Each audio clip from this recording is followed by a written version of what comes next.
ang direct effect niyan ay hindi na makakabiyahe ang mga public transport pagdating ng January. Ang epekto niyan ay malalang transport crisis.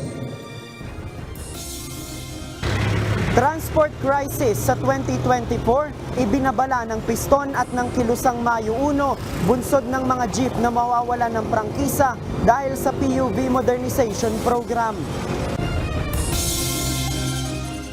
Walang lisensya sa BMW. Pag nag-training, opera ng trabaho. Tapos tatagain ng pera. Almost 80,000 hinihingi. Isa pang training and assessment center ipinasara ng Department of Migrant Workers dahil sa umano'y illegal recruitment. Na wala naman doon siyang intent to threaten kasi daw kinikwento lang naman daw niya yung advice niya kay Vice President Sara. Well, ako ay nagtitiwala sa ating counsel doon sa merit ng case na pinail natin. At nagtitiwala ako na makukuha natin yung hustisya. I'd like to tell this in public, we shouldn't be worried about COVID-19 anymore because according to our infectious disease experts, the most recent variants of interest are just like the common colds. Nakitang pagtaas sa kaso ng COVID-19 sa bansa, hindi dapat ikabahala ayon sa Department of Health. Ngunit iba yung pag-iingat, binigyang diin pa rin ng kagawaran. Before Christmas, are you expecting to be Malaman, to sign? Yeah, but you should really ask the BICAM to see what their schedule is. But yes, I think we'll do it before Christmas. Pangulong Ferdinand Marcos Jr. patungong Tokyo para sa ASEAN-Japan Commemorative Summit 2024 National Budget. Target na lagdaan ni Pangulong Marcos pagbalik mula sa Japan.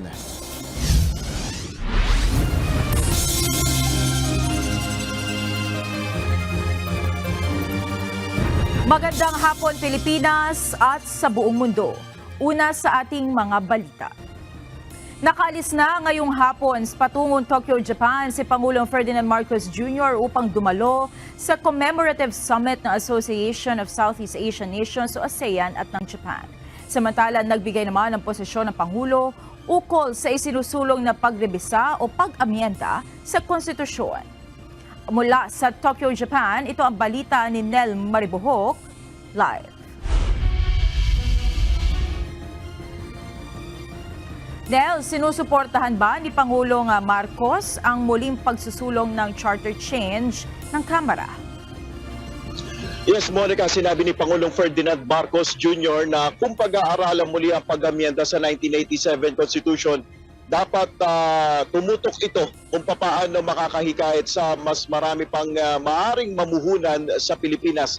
Yan ang naging posisyon ng Pangulo ng tanungin ng media kung ano nga ba yung kanyang masasabi o posisyon dito sa sinusulong na charter change o cha-cha sa Kamara. Gawing madali para sa mga foreign investor na mamuhunan sa Pilipinas. Ito ang nais ni Pangulong Ferdinand Marcos Jr. na mabigyan sana ng pansin sa gagawing pag-aaral o amyenda sa 1987 Constitution. Ayon sa Pangulo, dapat tignan ng mga mambabatas kung paano isulong ang pagrebisa sa economic provisions ng saligang batas. Nang sa ganon, makahanap ng paraan kung paano mas makahihikayat pa tayo ng mas maraming investors. But in my interest, my primary interest is to try and make our country a investment-friendly place. And what we'll see. That's why the study is really not about the Constitution. It's about what do we need to do, what do we need to change so that these potential investors will in fact come to the Philippines. Mismong ang kanyang pinsan na si House Speaker Martin Romualdez ang nagpahayag ng plano ng mababang kapulungan ng Kongreso na pagpasok ng taon 2024 ay tututok ito sa panukala ukol sa restriction sa pagpasok ng foreign capital at investments, kabilang na dito ang cha-cha. Samantala, hindi pa natatransmit sa Malacanang ang kopya ng 5.768 trillion pesos 2024 proposed budget na niratipikahan ng Kongreso. Ngunit sa tingin ni PBBM, wala namang unresolved issues sa spending plan ng bansa para sa susunod na taon. Kaya inaasahan niya na pagbalik galing Japan ay malalagdaan na niya ang panukalang budget. Before Christmas, are you expecting to be Malaman. to sign it? Yeah, but you should really ask the BICAM to see what their schedule is. But yes, I think we'll do it before Christmas. Bandang 2:00 ng hapon kanina nang makaalis si Pangulong Marcos kasama ang delegasyon na dadalo sa ASEAN-Japan Commemorative Summit.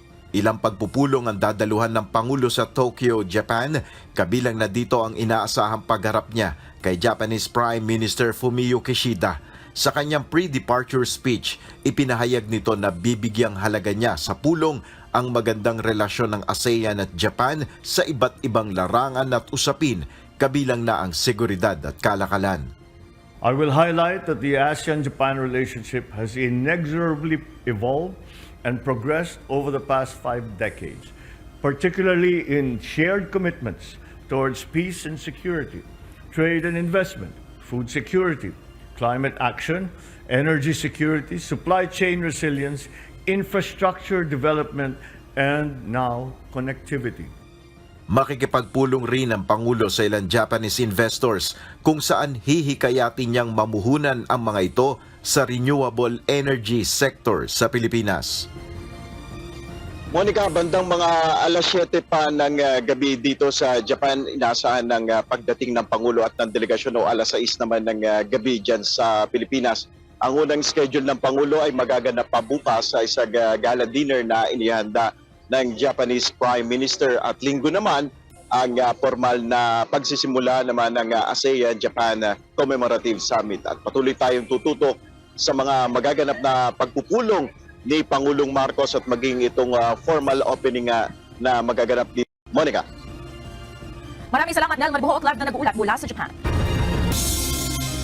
Tinututulan ni Senator Amy Marcos ang panukalang amyenda sa saligang batas na magpapalawig sa termino ng mga senador. Samantala, naniniwala naman ang isa pang senador na mahihirapan si Senator Robin Padilla ng pagsulong nito ng charter change sa Senado. Ito ang balita ni Harleen Delgado. Para nakakahiya naman, very self-serving naman. Malamig ang pagtanggap ni Senator Amy Marcos sa panukala sa Senado na term extension sa ilang opisyal ng gobyerno, kabilang na ang mga senador. Sa inihaing resolusyon ni Senator Robin Padilla, gagawin ng 54 ang mga senador, kung saan 24 pa rin ang national senators na may 8 taong termino at papayagan ang 2 magkasunod na re-election. Habang ang nalalabing 30 ay magiging regional senators na may 4 taong termino at papayagan ang hanggang 3 magkakasunod na termino. Nakaupo kami, papa-extend kami hanggang forever. Wag na, kakahiya. Para sa presidential sister, matagal nang walang boto ang tiyatsa sa Senado at bagaman marami umanong dapat baguhin sa saligang batas, hindi anya ngayon ang tamang panahon para rito sa dami ng problemang kinahaharap ng bansa. Ako mismo, hindi ko ipagtatanggol yung Aquino na konstitusyon.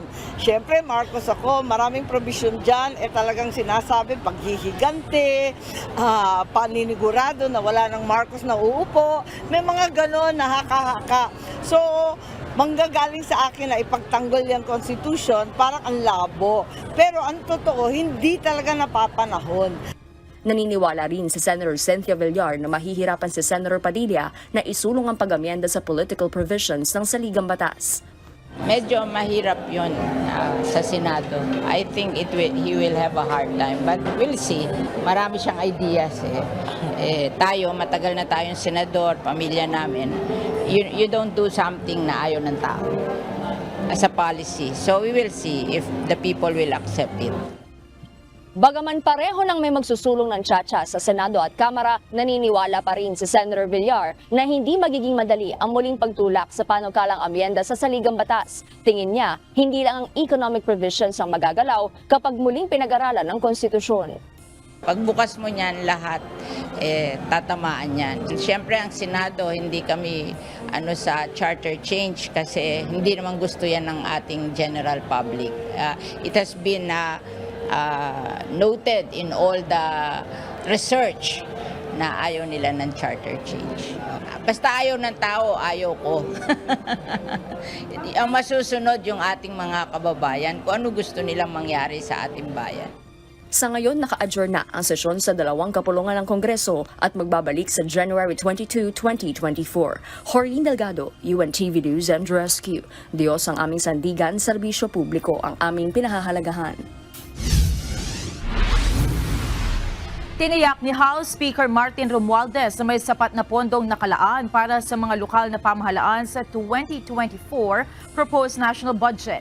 Ito ay upang matiyak ang tuloy-tuloy na pagpapatupad ng Mandanas-Garcia ruling ng Korte Suprema. Ito ang balita ni Rosalie Cos.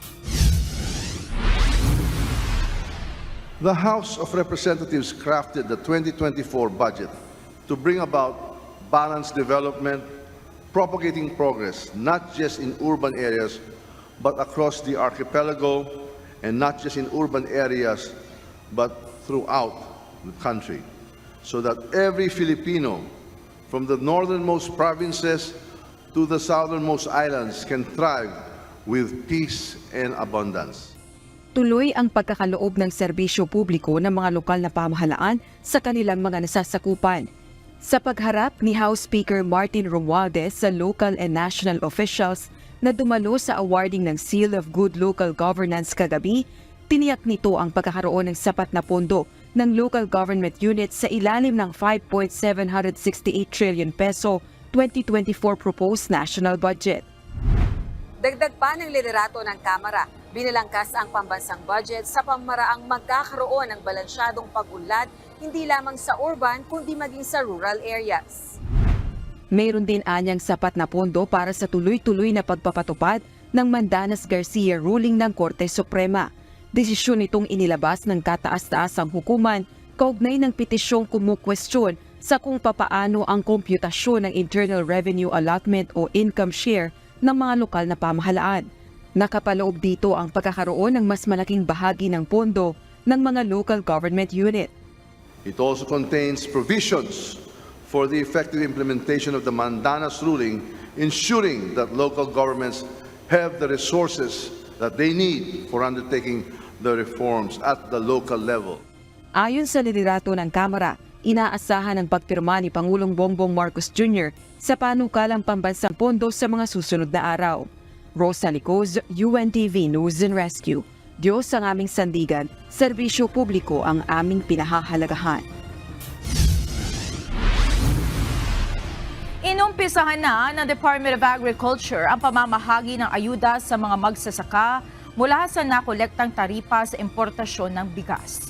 Ngunit ayon sa isang grupo ng mga magsasaka, kulang pa ito kumpara sa kanilang nalugi dahil sa implementasyon ng Rice Tarification Law. Ito ang balita ni Ray Pelayo.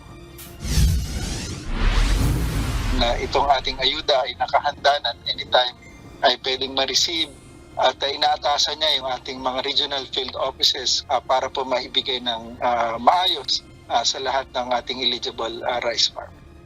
Nasa 1.5 hanggang 1.6 million rice farmers ang makikinabang sa 12.7 billion pesos na ipamamahagi ng Department of Agriculture bilang financial assistance.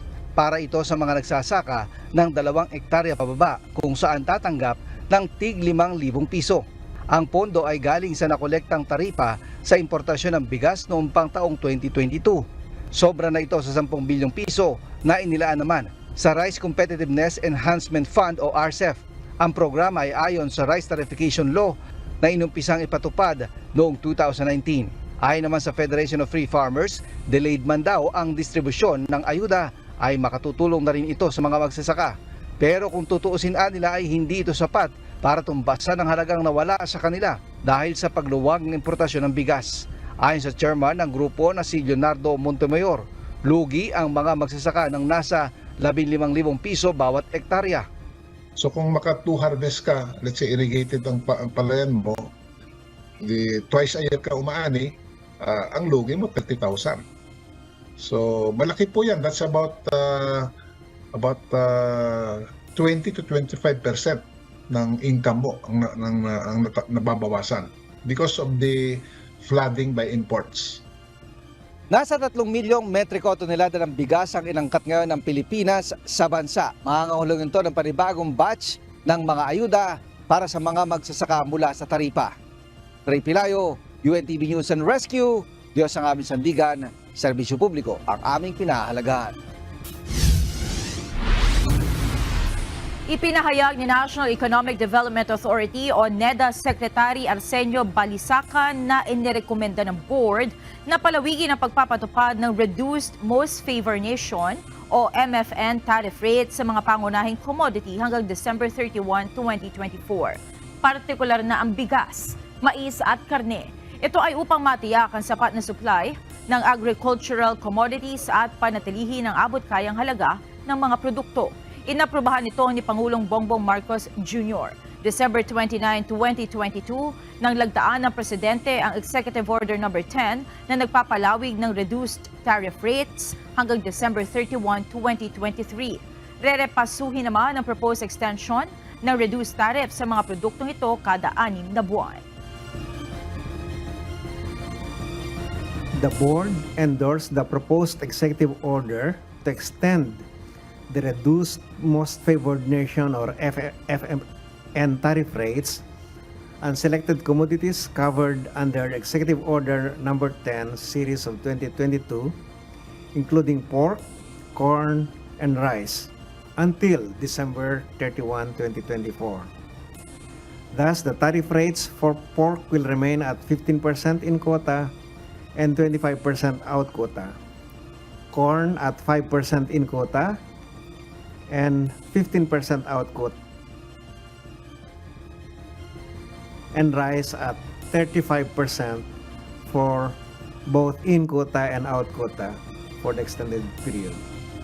Transport crisis ang babala ng grupong Piston at Kilusang Mayo 1 kapag hindi na pinayagan pang makapag-renew ng prangkisa ang mga tradisyonal na jeep na hindi magko-consolidate hanggang December 31. Ayon sa Piston at KMU, malaking pahirap ito sa mga mananakay pagsapit ng January 1, 2024. Ito ang balita ni JP Nunez.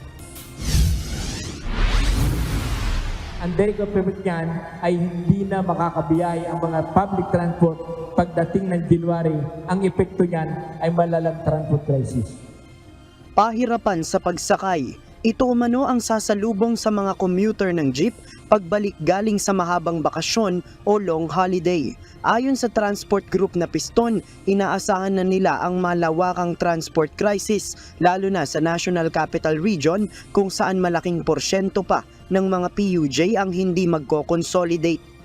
Na walang masasakyan yung ating mga mamamayan, hindi lamang ang maepektuhan nito ay yung kabuhayan ng mga driver, ng mga operator, kundi mismo yung ating economic ay maepektuhan kapag wala tayong public transport.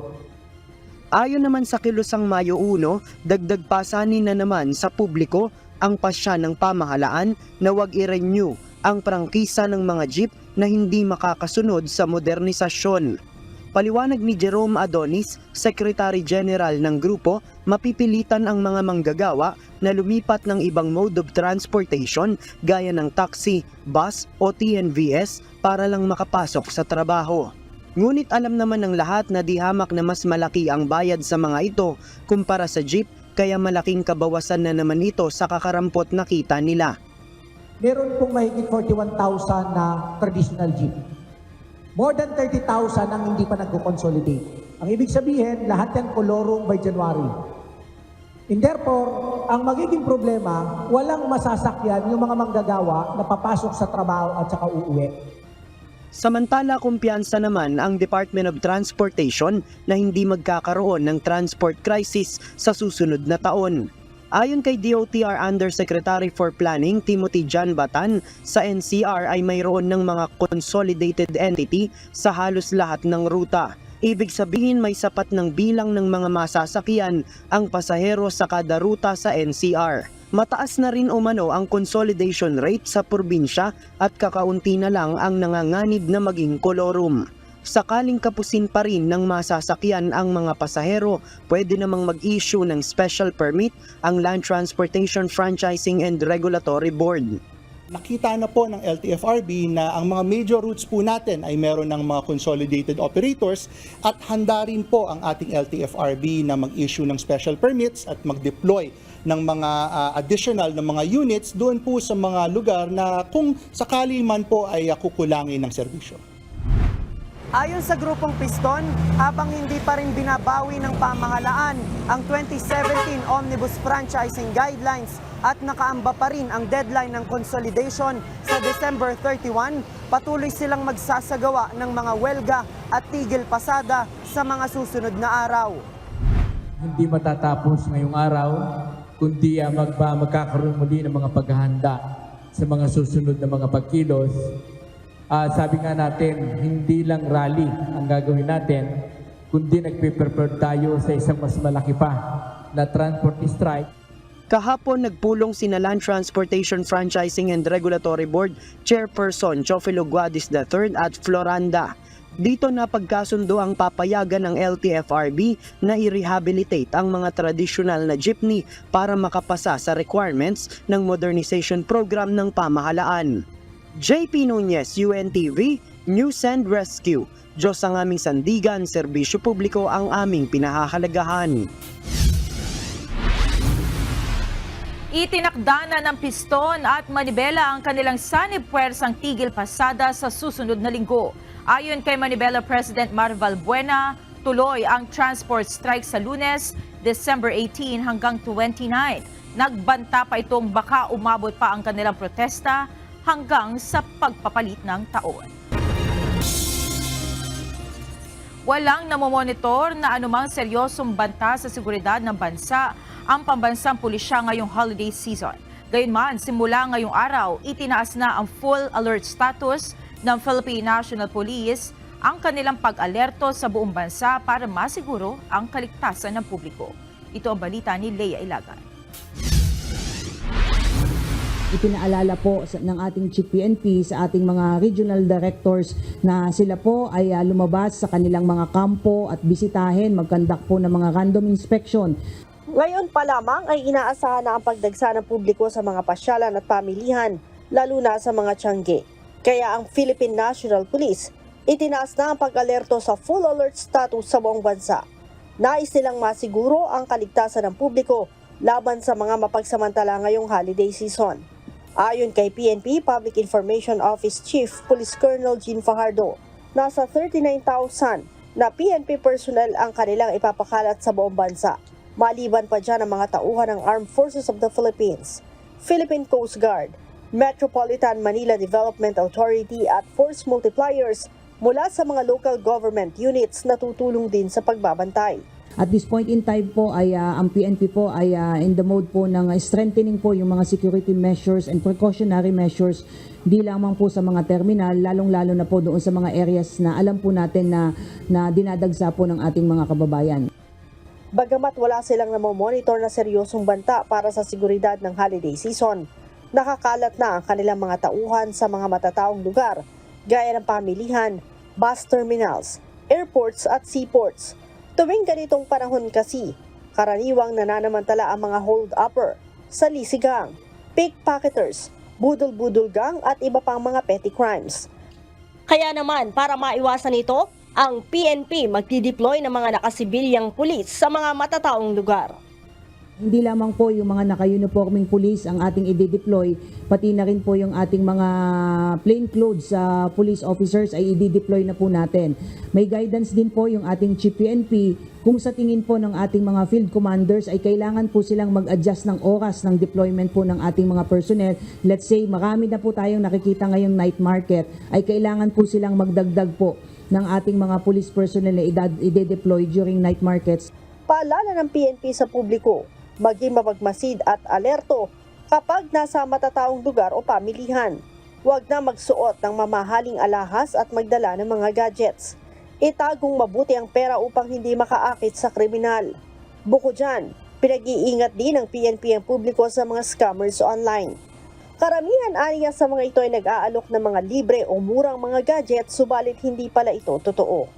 Lagi nating paalala ay bumili lamang po kayo doon sa mga registered and authorized mga online na shopping shop na mayroon pong mga warranty yung inyong binibili at hindi po yung noon nyo lamang nakilala on Facebook dahil na-entice po kayo na mura po yung kanilang bilihin.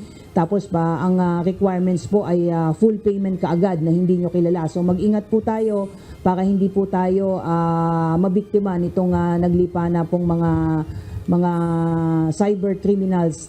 Kaugnay nito, sinabi ni Colonel Fajardo na suriing mabuti ang bibilhan online.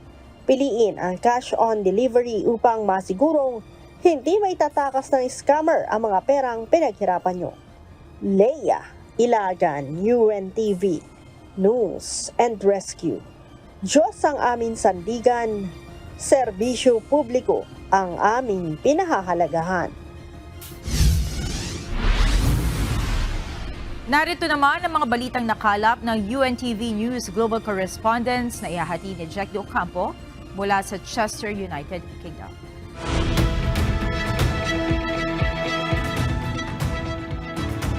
Magandang araw sa iyo, Jack. Jack, malaki ba ang naging epekto sa United Kingdom ng pagtiwalag sa European Union? Yes, magandang araw sa inyo dyan, Monica. No, medyo komplikadong usapin ito dahil noong 2016 nga, nung nagkaroon ng Brexit referendum, maliit lang yung margin of difference. Nasa mahigit 3%, na 52% ng mga British national ang bumoto para sa Brexit. Ang 48% naman ang sabi na manatili sa European Union. So medyo komplikado pagdating naman sa advantages, disadvantages. May iba't ibang opinion ang mga tao dito. Pero sa nakikita natin, one of the advantages ay yung pagbalik ng sovereignty power sa parliamentary ng United Kingdom. Mas makakapag-decide ngayon ang European government kung ano dapat maging strategy. Kasi before, nung part ng European Union, kailangan nilang mag-subject doon sa ilang mga rules ng European Union patungkol sa national issues. Samantala naman, isa sa mga naging disadvantage, syempre yung trade between European Union and United Kingdom dahil medyo nagkaroon nga ng restrictions dahil doon sa Brexit. At ang isa pa doon yung sinasabi natin na free movement of trade or free movement of labor. Yung mga nagtatrabaho na European nationals dati sa United Kingdom, kailangan na kumuha ng permit. And likewise din naman, yung mga British national na gusto naman na manatili doon sa ibang mga European countries, kailangan na rin ng permit para makapanatili sila doon. Yes, Monica. Sige, Jack, ibigay mo na ang mga balita sa iba't ibang panig ng daigdig. Binuksan na ng European Union ang membership talks sa Ukraine sa kabila ng pagtutol ng Hungary. Samantala kasama naman ang Moldova sa ikinukonsiderang maging EU member at binigyan naman ng candidate status ang Georgia. Yan naman ang balita ni Azel Kaisip. Дуже сильний результат і для України, і для всієї Європи. Ще один крок до свого повноправного членства України в ЄС.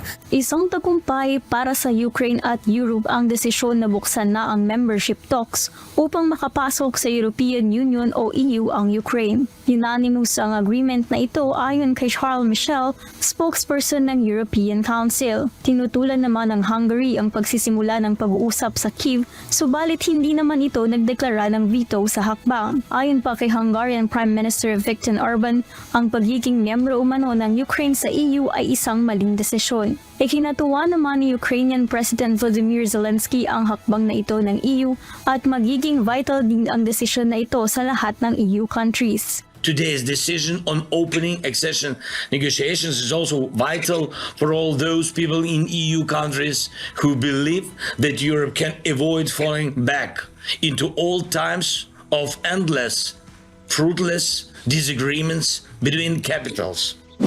Nag-apply upang sumali sa EU ang Ukraine at Moldova matapos ilunsad ng Russia ang kanilang full-scale invasion sa Ukraine noong February 2022 at nabigyan naman ang dalawang bansa ng candidate status matapos ang 4 na buwan.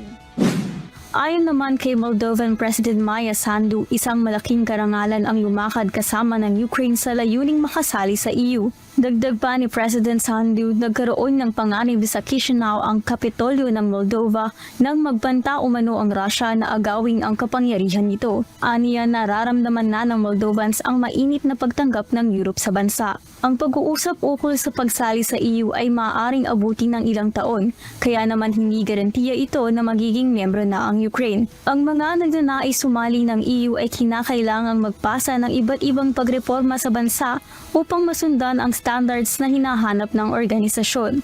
Azel Kaisip, UNTV News and Rescue. Diyos ang aming sandigan, serbisyo publiko ang aming pinahahalagahan. Mahigit 2 milyong Tesla ang ire-recall sa Estados Unidos na equipped ng Autopilot Advanced Driver Assistance System matapos sabihin ng isang federal safety regulator na mayroong safety concerns na kailangang tugunan. Gagawin ang recall upang makabitan ang mga sasakyan ng panibagong safeguards.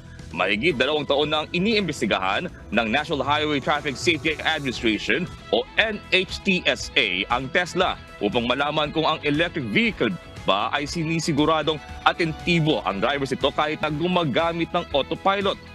Pinuri naman ni Acting NHTSA Administrator Ann Carlson sa isang pagdinig ang Tesla dahil sa pagsang-ayon nito sa autopilot recall.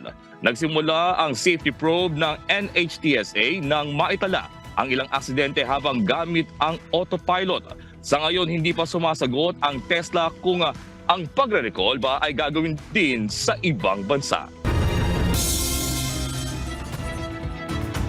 Naibenta sa halagang $7.8 million ng auction house na Sotheby's ang 6 na shirts na isinuot ni Argentinian soccer player Lionel Messi noong 2022 World Cup sa Qatar.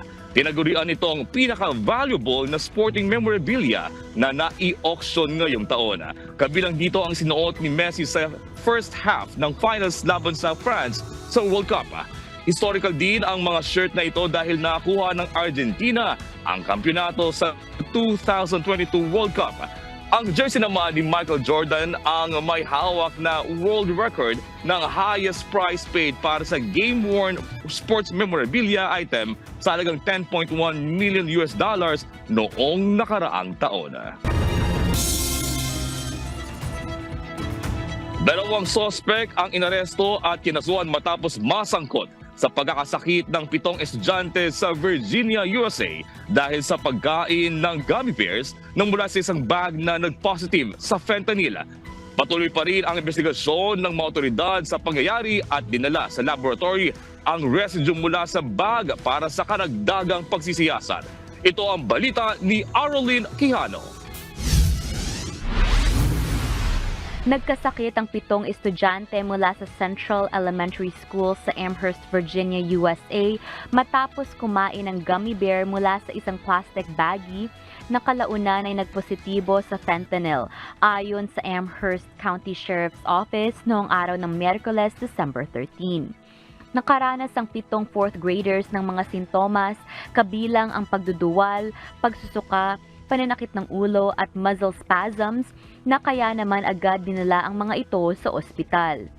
Bilang bahagi ng investigasyon, nagsagawa ng search warrant ang opisina ng sheriff sa isang bahay sa Amherst noong araw ng Martes, December 12 at 2 individual ang inaresto ng mga ito.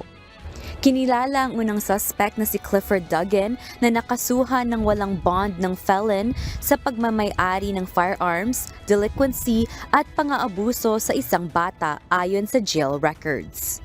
Kasama rin na inaresto ang kinilalang si Nicole Sanders na nakasuhan rin ng delinquency, pang-aabuso sa isang bata at pagkakaroon ng Schedule 1 or Schedule 2 narcotics. Samantala, nakalabas na sa ospital ang mga estudyante at magpapatuloy ang investigasyon ng mga otoridad. Gayon din ang mga residue sa baggie ng gummy bears ay ipapadala sa lab para sa karagdagang pagsusuri. Ang mga synthetic opioids, kabilang dito ang gamot na fentanyl, ay ang pangunahing dahilan ng pagkamatay ng overdose sa Estados Unidos, ayon sa US Centers for Disease Control and Prevention. Overdoses at pagkalaso naman ang pangatlong nangungunang sanhi ng kamatayan sa mga bata at kabataan edad 19 pababa. Oralyn Quijano, UNTV News and Rescue. Diyos ang aming sandigan, serbisyo publiko ang aming pinahahalagahan. At yan ang mga balita mula sa iba't ibang panig ng mundo. Mula dito sa Chester, United Kingdom. Ako si Jack Del Campo. Magandang gabi. Tulong muna bago balita. 4 na motorcycle accident mula sa Manila, Iloilo City, Legazpi City at Tarlac ang nirespondihan ng UNTV News and Rescue at nagbigay ng paunang lunas sa mga sugatan. Habang isang biktima ng pambubugbog sa Cagayan de Oro City ang nilapatan ng first aid ng UNTV Rescue. Ito ang balita ni Leslie Biden.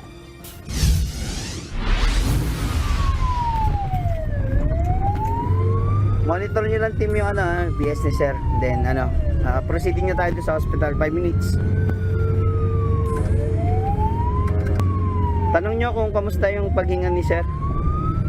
410-4. Sige, monitor lang tayo ng BS ha. Malapit na tayo. Autosat 98. 100. Pulse rate. Banggaan ng bisikleta at motorsiklo ang nirespondihan ng UNTV News and Rescue sa UN Avenue sa Manila. Agad na inassess ng grupo ang 2 pasyente at nilapatan ng first aid. Isang nakabike at saka isang nakamotor na nagkaroon sila ng collision doon sa gitna nung way. And yun, after po nakita ng team na namin sila na nakatumba na doon sa gitna ng kalsada. Tumanggi magpadala sa hospital ang biker habang ang motorcycle rider ay dinala sa United Doctors Medical Center. Sugat naman sa kanang braso at tuhod ang inabot ng motorcycle rider matapos mahagip ng SUV sa Legazpi City Airport sa lalawigan ng Albay. Kinilala ang biktima na si Tyler Froilan Lagrosa. Ayon kay Lagrosa, tinangkang mag-overtake ng SUV sa isang truck at nagkasalubong sila sa isang blind curve. Agad namang nilapatan ng pangunang lunas ang rider ng UNTV News and Rescue Team nang mapadaan sa lugar ng aksidente. Naabutan ng rescue team ang biktima na nakaupo sa tabi ng kalsada kasama ang rumesponding mga pulis. Dinala ang biktima sa Bicol Regional Hospital and Medical Center matapos malapatan ng pangunang lunas. Isang tawag mula sa Cagayan de Oro Disaster Risk Reduction Management Office ang natanggap ng UNTV Rescue tungkol sa isang lalaking biktima ng pambubugbog sa Claro M. Recto Valenzuela, Lapasan Highway, Cagayan de Oro City. Nagtamo ang biktimang si Mark Anthony Alipio, 24 anyos, ng bukol sa ulo at galo sa iba't ibang bahagi ng katawan at iniinda ang pananakit ng dibdib at ulo nito. Ayon sa biktima, bigla lamang siyang pinagsusuntok at kinuyog ng hindi pa nakikilalang mga lalaki. Ayon sa biktima, pinag-initan umano siya ng mga tao sa peryahan. Matapos malapatan ng pangunang lunas ay inihatid na ito sa malapit na pagamutan. Ang isang lalaki din ang naabutan ng rescue team na nakahando sa ipasadaan sa barangay Amakalan, Herona, Tarlac. Kinilala itong si Alfonso Alvin Estabilio, 30 taong gulang na taga Parsolingan, Herona, Tarlac. Nagtamo si Alfonso ng mga sugat sa kaliwang paa, gasgas sa kanang braso at pamamaga sa kaliwang mata at bibig. Nakaagad namang nilapatan ng pangunang lunas at inassess ng UNTV Rescue. Pauwi na sana galing trabaho ang biktima nang mawala ng kontrol at sumemplang sa gilid ng kalsada. Matapos malapatan ng pangunang lunas, inendorso ito sa MDRRMO ng Herona upang madala sa ospital. Leslie Widem, UNTV News and Rescue. Diyos ang aming sandigan, serbisyo publiko ang aming pinahalagahan.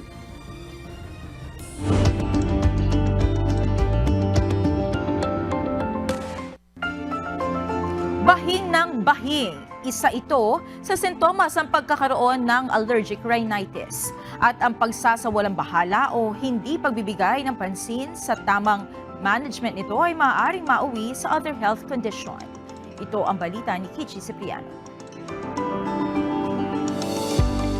Isang factor ang environmental exposure kaya nagkakaroon ng pamamaga ang ilong na tinatawag ring allergic rhinitis. When we say allergic rhinitis, it's actually symptomatic inflammation of the nose after exposure to a certain environmental allergen. So, you will only have those symptoms of sneezing, no? Yung pagbabahing. You have also runny nose, yung laging may sipon, no? Sa umaga na clear lang. You have also this laging nangangati yung sa ilong. And lastly, you have this clogged nose o yung black nose, yung laging barado ang ilong.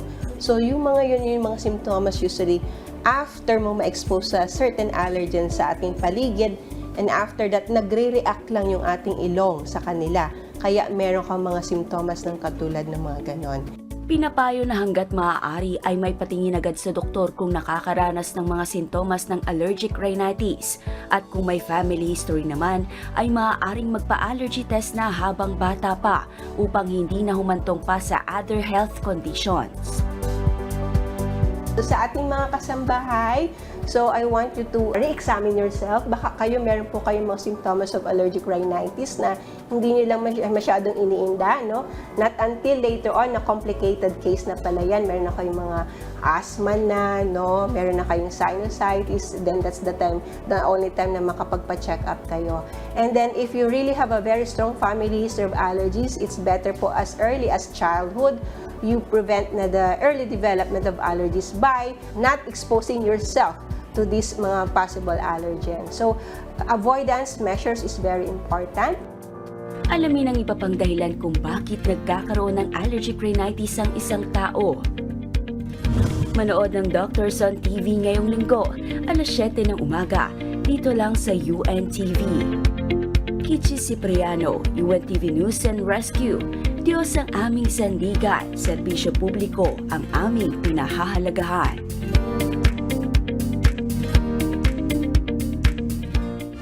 Isa na namang training at assessment agency ang ipinasara ng Department of Migrant Workers sa Quezon City dahil sa illegal recruitment. Pawang mga factory worker at caretaker ang alok na trabaho sa Taiwan ng naturang agency. Ito ang balita ni Ryan Lacanlale. Walang lisensya sa DMW. Pag may training, walang opera ng trabaho. Tapos tatagain ng pera. Almost 80,000. 80,000. Magpaparty sana ngayong araw ang mga kawani at mga trainee ng Match Trend Training and Assessment Center dito sa kanilang opisina sa Quezon City. Ngunit ang kanila sanang masayang pagtitipon, napalitan ng lungkot. Itinaon kasi ng Department of Migrant Workers ang pagpapasara sa kanila ngayong araw. Kasama ang mga kawani ng Philippine National Police at mga barangay official, ikinandado ang training center. Ayon sa DMW, modus operandi ng agency na humikayat ng mga nais mag-training bilang caretaker at factory workers sa abroad. At habang sumasailalim sa pagsasanay, dito na rin sila aalokin ng trabaho sa Taiwan. Ang advertisement nila, touch nila, is that you train with us kasi makakapagpalipat kami. So, yun yung nila. So, for them to get trainees, there's a promise of work, which is no legal na part. Bagamat may nakarehistrong programa bilang Caretaker Level 2 sa Technical Education and Skills Development Authority o TESDA ang agency, wala itong lisensya sa DMW para mag-recruit at magpaalis ng manggagawa papunta sa ibang bansa. Basta nag-recruit ka, which is in this case a promise to be given work or to be employed, an offer to work. Yan ay illegal recruitment na kung wala ka sa talaan ng DMW, which is the case here. So yan ang storya dito. Pagka may plano ka mag-offer ng trabaho sa abroad, mangako ng trabaho sa abroad, dapat lisensyado ka ng Department of Migrant Workers. Bukod sa pagiging accredited sa DMW ng isang recruitment agency, dapat ang makukuhang employer sa ibang bansa ay accredited din ito ng ahensya para mabigyan ng job order at saka lang magkakaroon ng OEC o OFW Pass. Pebrero pa nakatanggap ang DMW ng sumbong mula sa dalawang complainant na pinangakuan umano ng agency at kinuhanan ng placement fee pero hindi sila nakaalis ng bansa. Ilang buwan ding isinailalim sa surveillance ang training agency bago sinalakay at ipasara. Bukod sa placement fee, naniningil din umano sila ng bayad para sa pag-aasikaso ng mga dokumento. Yung selyadong proteksyon na yan para sa mga OFWs para protektado sila. Linaalabag ng buong buo Dinurakan ng buong buo, dinurog ng buong buo nitong establishmento na to. Tikom naman ang bibig ng mga nadat ng kawani at estudyante ng training center. Excited po sana kayo sa party. Opo. Pero dito kayo nakatira? Pero gusto niyo po pumunta na ibang bansa? Ito na ang pang-anim na illegal recruitment agency na ipinasara ng DMW ngayong taon. At kahit holiday season na, hindi sila titigil sa pagpapasara ng mga agency na nanloloko at nananamantala ng mga kababayan na ibig lamang makapaghanap buhay ng maayos sa ibang bansa. Ryan Lacanlale, UNTV News and Rescue. Diyos ang aming sandigan, serbisyo publiko ang aming pinahahalagahan.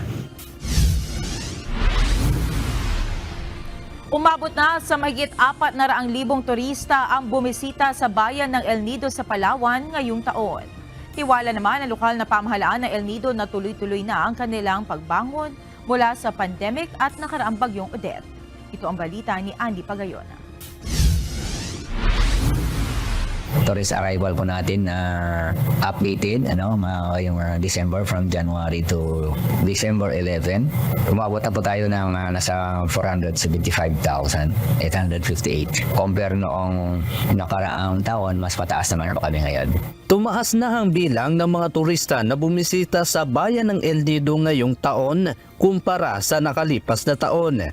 Ayon kay Rafi Cabate, ang municipal administrator ng bayan ng El Nido, malaki ang itinaas ng turista sa kanilang bayan lalo na nang binuksan ito mula sa pandemic. Sa katunayan, sa una at ikalawang quarter ng taon ay umabot sa 301,754 na mga turista ang bumisita sa kanilang lugar.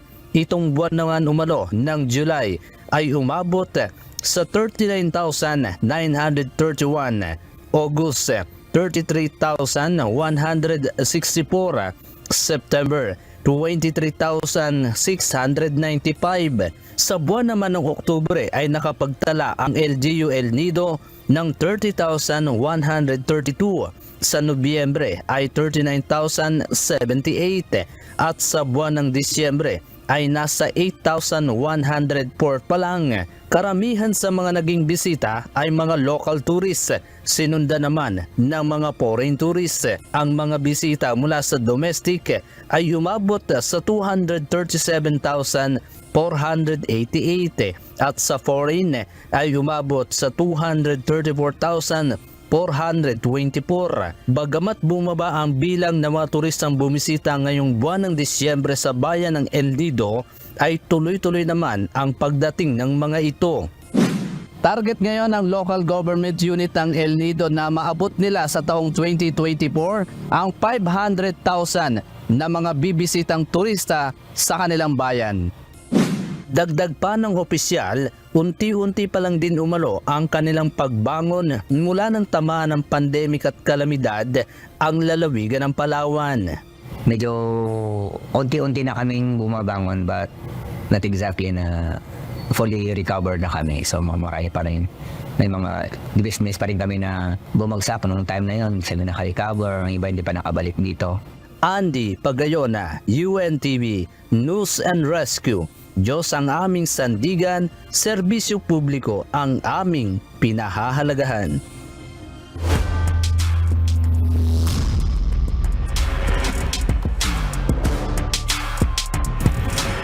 Aabante na rin ang SSS Kabalikat sa susunod na round na elimination sa UNTV Cup Season 10 matapos maitalay 3 panalo kontra NHA Home Masters. Samantala, nabura naman ng isang OPPMS Trailblazer ang dating record para sa most points in a game matapos kumolekta ng 67 points sa kanilang laban kontra DOJ Beacons. Ito ang balita ni Bernard Dadis.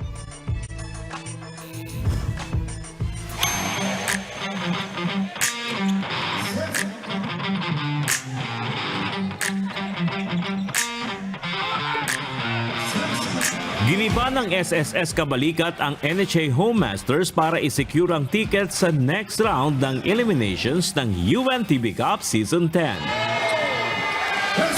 Ipinamalas ng Kabalika team na desidido sila na may pagpatuloy pa ang kanilang kampanya sa Liga ng Public Servants sa pamamagitan ng impresibong opensa para tibagin ang Home Masters. Mula sa first quarter hanggang sa matapos ang game ay hindi nagawang maibaba sa single digit ng NHA ang kalamangan ng SSS para ilista ang kanilang third straight win sa game na nagtapos sa score na 105-88. Best player of the game sina playing coach Daniel Martinez na may 17 points at isang steal. At si Lician Amparado na may 21 points, 7 boards at 2 dimes. Pinaubaya ko na kila Coach Ronald tsaka kay Coach Bon yung pagko-coach para mas makafocus ako. Ang hirap kasi talaga nung nagko-coach ka, iniisip mo pa yung nangyayari sa loob. Yun, so kaya ngayon, inisip ko na lang talaga maglaro at manalo. One of the first thing talaga sa isip namin is great achievement na to sa SSS kasi like the previous history from SSS, di ba? So ngayon sobrang tumaas talaga yung level ng competition, lalo ng gameplay namin. So makakapasok kami sa second round. Parang isa na to sa mga achievements na grabe, sobrang saya, sobrang saya. Malaking tulong rin si Maki Escalona na kumolekta ng 12 points, 13 assists at 5 rebounds at steals. Ayon sa Kabalika team, pinaghandaan nila talaga ng husto sa ensayo ang NHA. Sa practice kasi sabi ko sa kanila, starts in practice. So parang yung tradition na pag kukunin muna namin sa practice, susunod sa game. So sumunod naman sila sa pinapagawa namin ng mga coaches sa practice. So luckily, nakapasok kami kahit na dalawang sunod na laro na pinanalo namin. Kasi for how many years ng SSS, di yata pumasok eh. So yung winning tradition, parang gusto namin as a coaches, si Bonbon, ako, si Coach Daniel, i-inject namin sa kanila yung ganun na hard work talaga. Depensa muna bago pensa. Sa kabila ng pagkatalo, pasok pa rin sa susunod na round ang NHA Home Masters na natapos ang third winning streak at may 4-2 win-loss record.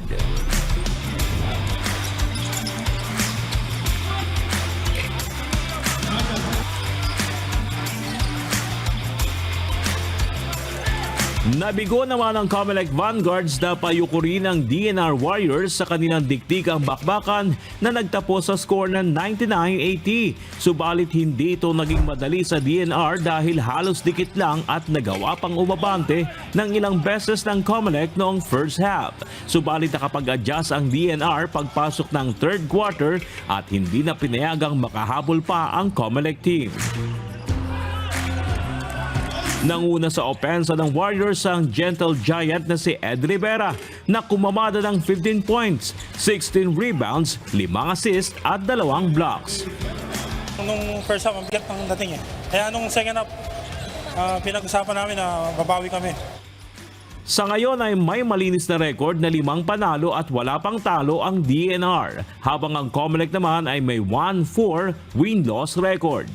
Masasabi ko lang naging intact yung team and yun nga the first half medyo sloppy yung start namin kasi nakakapa kasi wala si si Coach Nor.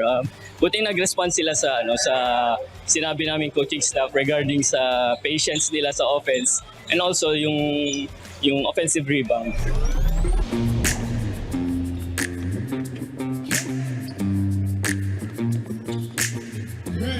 Nakapagtala naman ng kasaysayan sa Liga ng Public Servants si John Kenneth Aljard ng OPPMS Trailblazers para buhatin ang Malacanang team laban sa DOJ Beacons na nagtapos sa score na 131-84. Kumolekta si Aljard ng 67 points. Kabilang dyan ang 10 out of 12 attempts sa 3-point area, 5 boards at 7 dimes. Binura ni Aljard ang most points in the game record ni Ralph Lansang ng DNR Warriors na 51 points. Hindi ko iniisip yun eh. Ang iniisip ko talaga manalo kami eh. Kasi do or die yung labanan eh. Kaya ang ano ko talaga, ready talaga ako. Nagpa-condition talaga. Win or lose, go home kami doon. Kaya pinilit namin win. Win talaga. Isang game pa. Ito na ang ikalawang sunod na panalo ng Trailblazers na kinakailangan pang maipanalo ang last game sa eliminations laban sa undefeated Ombudsman Grabbusters sa linggo para makaabante sa next round ng liga. nag-adjust lang kami doon sa mga previous game namin na yung last 3 games na natalo kami. Nag-adjust kami. Tapos yung mga players naman, binigay naman nila yung 100% doon sa ensayo at tinake naman nila yung mga adjustment na kailangan namin gawin. Bernard Daddy's UNTV News and Rescue. Diyos ang aming sandigan, serbisyo publiko ang aming pinahalagahan.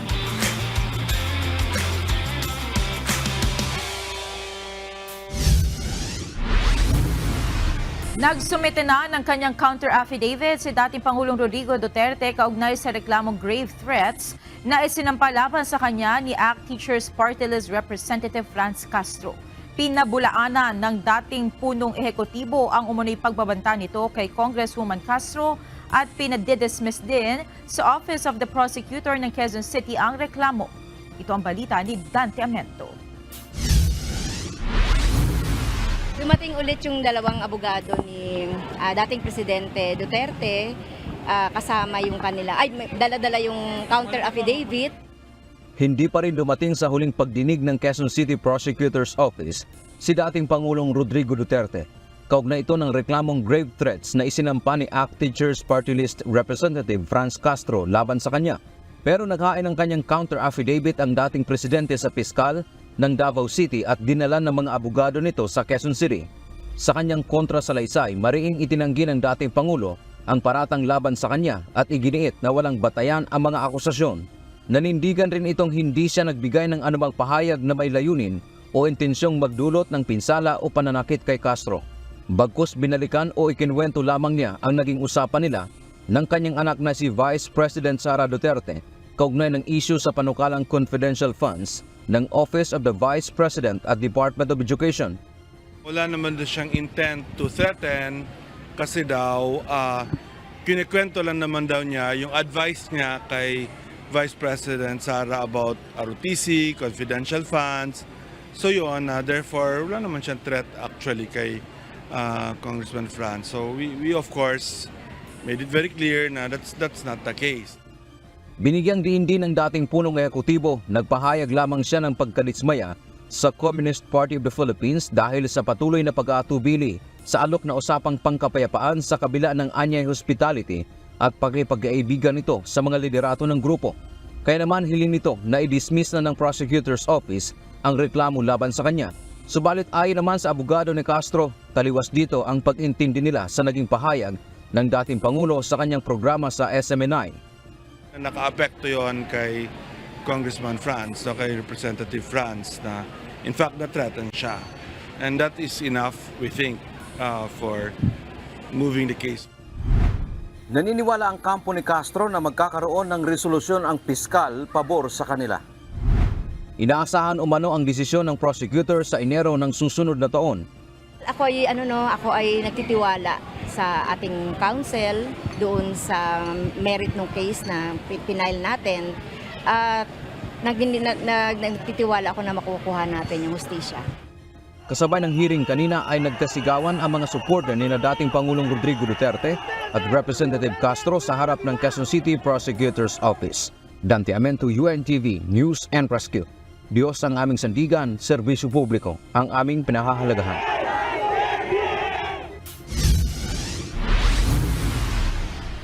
Sa kabila ng napapaulat na pagtaas ng kaso ng COVID-19 sa bansa, tiniyak ng Department of Health na wala pang dapat ikabahala ang publiko. Samantala, nilinaw naman ng kagawaran na ang dahilan ng pagkapuno ng COVID-19 allocated beds sa ilang ospital sa Metro Manila ay dahil nabawasan na ang alokasyon ng COVID beds at ginamit na sa iba pang sakit o karamdaman. Ito ang balita ni Gladys Tuwabi. It's a minimal, actually ang tingin nga namin minimal increase of cases. Manageable and minimal. Ganito ay nilarawan ng Department of Health ang nakitang pagtaas sa COVID-19 cases sa bansa. Sa nakalipas na linggo, nakapagtala ang DOH ng nasa 260 na daily average cases ng COVID-19 mula sa dating 100 kada araw. Mas mataas ito ng 36% kumpara noong November 28 hanggang December 4. Ayon sa kagawaran, ang pagtaas ng mga kaso ngayon ay mababa pa lamang. Pero hindi ito nangangahulugang walang dapat gawing pag-iingat ang bawat individual. Patuloy pa rin ang paalala ng DOH sa publiko lalo na sa vulnerable sector na magsuot ng face mask kung hindi maiiwasang pumunta sa matataong lugar. Dagdag pa nito kung nakararamdaman ng anumang sintomas ay mas maiging manatili na muna sa bahay upang hindi na makapanghawa pa. I'd like to tell this sa public, we shouldn't be worried about COVID-19 anymore because according to our infectious disease experts, the most recent variants of interest are just like the common colds and cough, no? Common colds and flu. Ano lang siya, upper respiratory infection. Unlike yung earlier variety na nagkakaroon ng severe pneumonia and they die in the ICU. Now, that doesn't mean hindi siya dangerous. So, pwede rin ma-hospital because of that. Una nang inihayag ng DOH na 3 ospital na sa Metro Manila ang halos punuan na ang COVID-19 allocated beds. Pero nilinaw nito na simula nang magluwag ang bansa laban sa COVID-19, binawasan ito ng mga ospital upang ilaan sa iba pang karamdaman o sakit na binabantayan. Sabi nila napupuno na yung COVID beds. And ito yung na-alarm sa amin.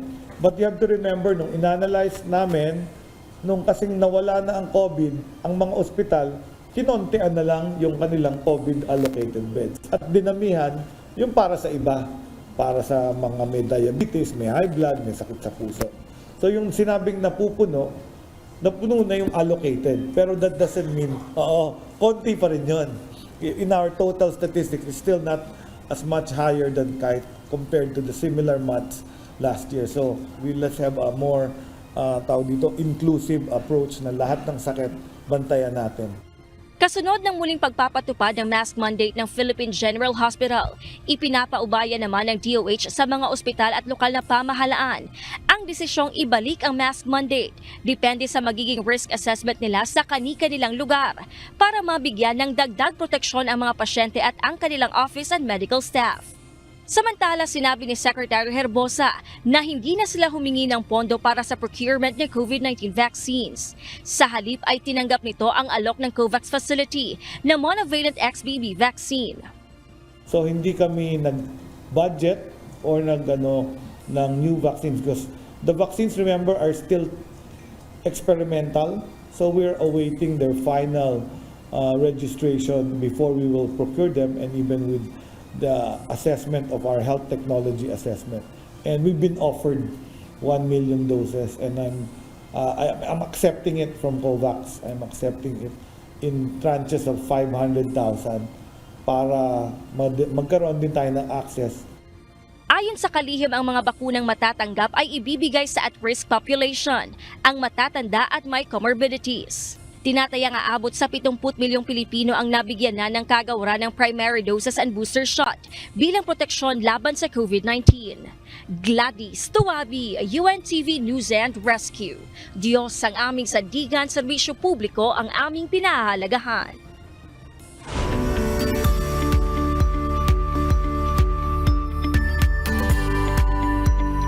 Silipin natin ang behind the scenes sa test drive shoot ni Kuya Daniel Razon sa isang budget crossover at pick-up truck ng Jack na tampok ngayong linggo sa Manibela. Ito ang balita ni Brian Evangelista.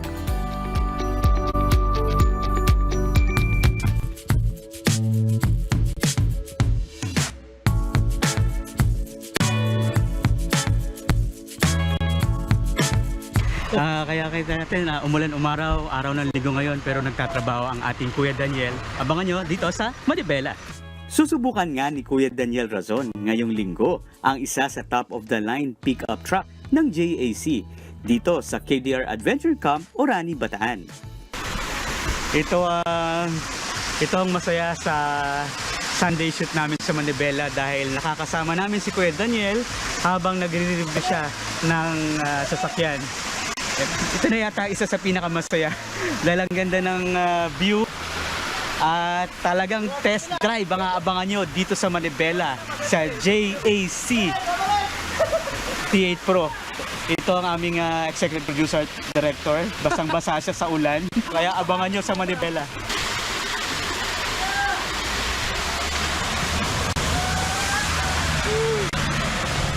Five speed. Six. 6-speed manual. May turbo din siya. Malakas na din humatak. Malakas humatak. Responsive naman siya for a pickup ganito. Diba? Ang ganda. Yan ang abangan nyo sa Manibela! Sa mga naghahanap naman ng budget crossover, baka itong subcompact crossover ng JAC ang isa sa maaari ninyong pagpilian. Ano pinaka masasabi mong magandang feature na meron ito? Bali sir, like sa engine niya sir, sa performance sir, naka-BVT technology siya sir. Sir, same ng mga Japanese car, naka-dock engine din siya na hindi alam ng iba na bumibili ng sasakyan sir na naka-Japanese technology rin si Jack. Pagdating sa performance, sa engine niya sir. Yun nga po, naka-dual overhead camshaft siya sir. Mapapanood ang test drive ni Kuya Daniel sa JAC S2 at JAC T8 ngayong linggo alas 8:30 ng umaga sa UNTV. Sa bayan ding mapapanood via UNTV News and Rescue YouTube channel at Manibela Facebook page. Brian Evangelista, UNTV News and Rescue. Diyos ang aming sandigan, serbisyo publiko ang aming pinahalagahan.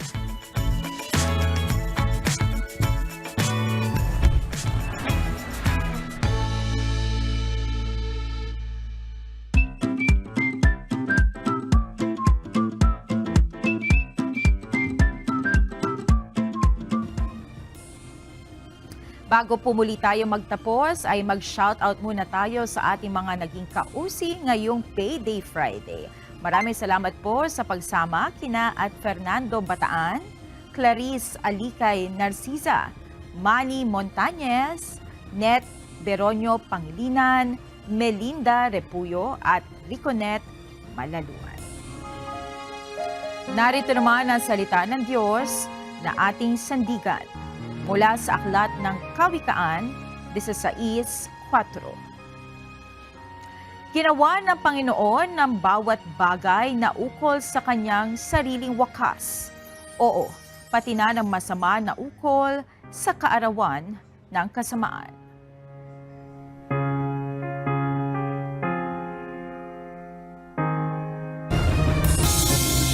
At yan ang naging kabuuan ng ating balitaan ngayong gabi. Aming inilahad ng buong katapatan kung paano namin nasaksihan.